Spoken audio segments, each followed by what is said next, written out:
నమస్తే. Last time నేను పెట్టిన వీడియో చాలా వైరల్ అవ్వటంతో అందరూ చాలా క్వశ్చన్స్ అడుగుతున్నారు. దాని తర్వాత అంబటి రాంబాబు గారు ఒక ప్రెస్ మీట్ పెట్టి మరీ చాలా బాగా చెప్పారు. 2 నిమిషాలు మా మామ ఇంత మంచి అయినా అని నేనే నమ్మేశాను. దాంతో ఇసు అంత మంచితనం కూడా ఉంటే బాగుండేది. బట్ ఆయన ఏం మాట్లాడారంటే 4 సంవత్సరాల నుంచి తన మనవడు మనవరాలు ఆయన దగ్గరే ఉంటున్నారని, వాళ్ళని ఆర్థికంగా ఈయనే జాగ్రత్తగా చూసుకుంటున్నారని, అల్లుడైన నేను ఎటువంటి ఆర్థిక సహాయం చేయట్లేదని, ఇవన్నీ చేయటం వల్ల దుర్మార్గుడిని అయితే గీతే నేనే అవుతాను తప్ప ఆయన కాడని మంచి వాగ్దాటిలో చెప్పారు. ఏదైనా దాన్ని ఒప్పుకోవాలి, ఆ స్కిల్ని ఒప్పుకోవాలి. ప్లస్ నా వెనకాల మోడీ గారు, పవన్ కళ్యాణ్ గారు, చంద్రబాబు నాయుడు గారు ఉండి చేయిస్తున్నారని చెప్పారు. ఇప్పుడు టాపిక్లోకి వద్దాం. ఇది నేను మీకు 2023 మార్చ్ 3 పంపించిన వీడియో చూడండి.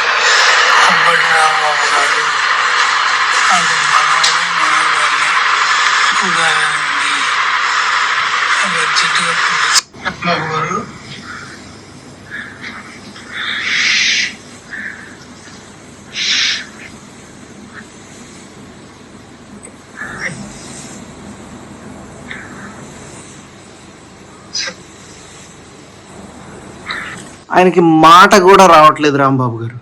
మాట ఈ స్టేజ్లో కూడా మనవణ్ణి మనవరాల్ని చూడాలనుంది ఐసీయూలో.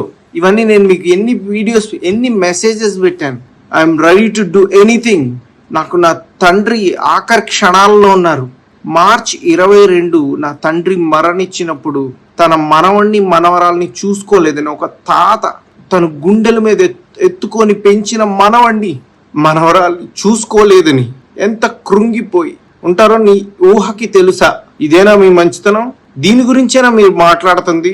అంటే మీ ఫ్యామిలీని క్వశ్చన్ చేస్తే ఎంత దుర్మార్గం చేసేస్తారా? ఒక తండ్రి ఆఖరి కోరిక తీర్చలేని ఒక కొడుకుగా who is going to answer me? నిన్ను నమ్మి 4 సంవత్సరాల నుంచి మిమ్మల్ని నమ్మి మీరేదో న్యాయం చేస్తారని విసుగెత్తి నేను కోర్టుకి వెళ్తే నా తండ్రి ఆఖరి క్షణాలలో తన మనవణ్ణి మనవరాల్ని చూసుకోవాలని ప్రాధేయపడి మీ అందరికీ ఫోన్లు చేసి కాల్స్ చేసి ప్రాధేయపడితే పంపించలేదు. దీన్నేనా మంచితనం అనేది? ఇప్పటికైనా చెప్తున్నా, మీరు నా కొడుకుని నా కూతుర్ని పోషించనే అక్కర్లేదు. నేను ఆరోగ్యంగా ఉన్నాను, ఆర్థికంగానూ బాగానే ఉన్నాను. నా కొడుకుని నా కూతుర్ని రేపు మీడియా సాక్షిగా నేను వచ్చి తీసుకెళ్తాను. ఓకే చెప్పండి. ఓకే, నా కొడుకుని నా కూతురు నా ఇంటి దగ్గర డ్రాప్ చేయండి. పోని నేనేమన్నా వద్దన్నానా? మీరు రూపాయి పెట్టనక్కర్లా. వాళ్ళని బంగారంలా గుండెల మీద ఎత్తుకొని పెంచుతా.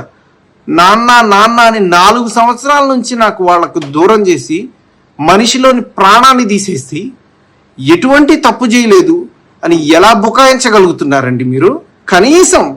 కనీసం కొంచెం అన్న ఇసువంతన్న ఆత్మసాక్షి ఉందా మీకు? మీరే ఆలోచించుకోండి. ఇంతకుమించి నేను మాట్లాడను, ఇంతకుమించి నేను అడగను, చెప్పను. మీరే ఆలోచించుకోండి. ఇది ప్రజలే ఆలోచించుకుంటారు.